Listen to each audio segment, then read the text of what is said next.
This is Gerald Overhaus. For each foreign word, I've had a Dutch word just in the previous video, I also have to have an English word, of course, and I chose the word vision to visualize this as letter combinations, that you can realize, yeah, how does these letter combinations organize themselves almost automatically, how they balance itself out and give it a meaningfulness for our mind to remember. Our mind remembers things on a structure which is actually very much a structure that is a reflection of what we need to remember. It as in almost like it can be structured into our brain into a very simple crystallized reflection of what we really want to remember from it, how it behaves, what kind of form it has. All the words have that in them. And the most of my demonstrations are in English, because English is okay. I know English better than some other languages, so that's my language of choice, and most people speak English. Let's go to vision, and I will also add division. For the preparations of the theory, how the logic works and hangs together and can work, and the different ways how it can work are all developed into these books. The resume of actually the full theory, how the structure has a tendency to build everything around that in the 3x3 structure is seen there at the right. So the three sorts of focuses that are used to it, and the three geometrical access points that are used to it, and the two directions that are used to it. All these things are describing the balance of the positions of each letter that we have. Also in a numerical system that is there in there to be recognized as well. So let's go. What is the V? So I'll give a little bit more explanation about the first letter, and I will simply describe it as how I can read it in my scheme. That gives you an idea how you have to read the scheme and how you have to interpret it. So there are three levels.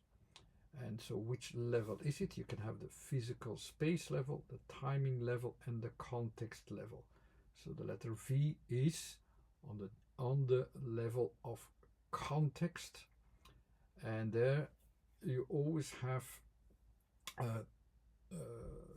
when you have an orientation upon the things, it's not clear. The physical space is clear, one focus.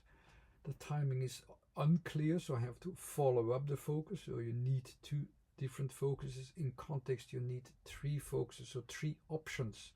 1, 2, 3 options. So you always have the 1, 2, 3 options open, and it's on the first level. So only one of the three shall be correct. So you have to look for them where the spatial frame can be used. The next thing you have to see, like, okay, where is that letter actually in my system? It's on the first level, on the blue level, on the spatial level. So that means also that our orientation starts in space, and there we will find our focus. Then we see, okay, on which where is it on 1, 2, 3 in the 1, 2, 3 order?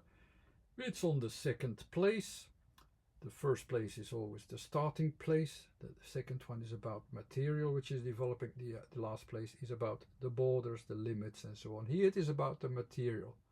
So it is about moving material. It is about how things move and are pushed back. Means they have a feedback there. So you have this push also. That's the last thing I also had to look for. In which direction is the push? Is it how I see it, or is it about a feedback process?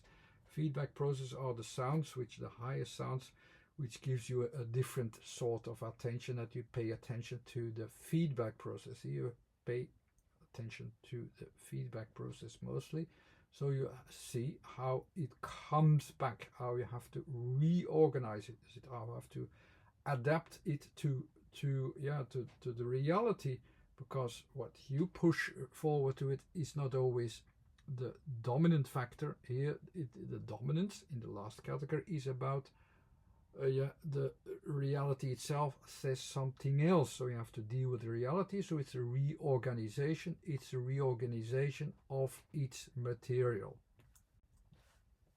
So it's this pushback, which you also have there, that reorganizes the material in a certain order, with one focus mostly about where the moving material is going to. The next letter is the E. So again, these 1, 2, 3 options. These 1, 2, 3 options, by the way, also say like, okay, it has to be something that is telling you that the reality, which is here about moving material, is really dependent on conditions in all of its situations. So time and space are conditional things that are related to the situation, to the dominant situation at the right time, at the right place. The next letter is the letter S. It's maybe better that I speeded the process up a little bit and I go to the last picture. You will see that with S, then the E, then the O, and then the N, I will get to a representation of vision. I will explain a little bit what was written, what has been given a form here. So you have the underlayer, so the first letters, which is the V and the I, which is the material that is redistributed. So it's given a different order at a certain point, and it's also selected at the same time. That's V with I. Then the other part is then the vision. There you will have the S, which is vision inwardly. That's vision inwardly, because it's more like a Z sound, but the S is actually always about experience, what you have at as the end effect. So you're redistributing material, you select it, and then you're going to sense, what shall I do with it?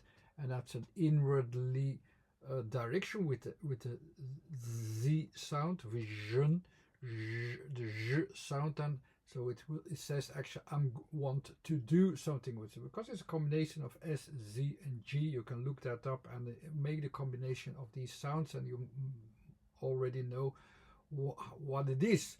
We know what vision is. We know how it is performing itself.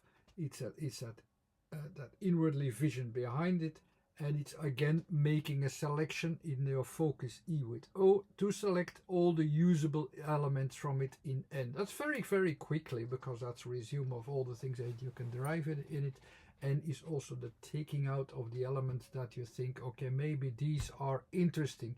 So it's a whole selective process. So vision is not just about what you see, but also in the background what you want to do with it, and make a selection.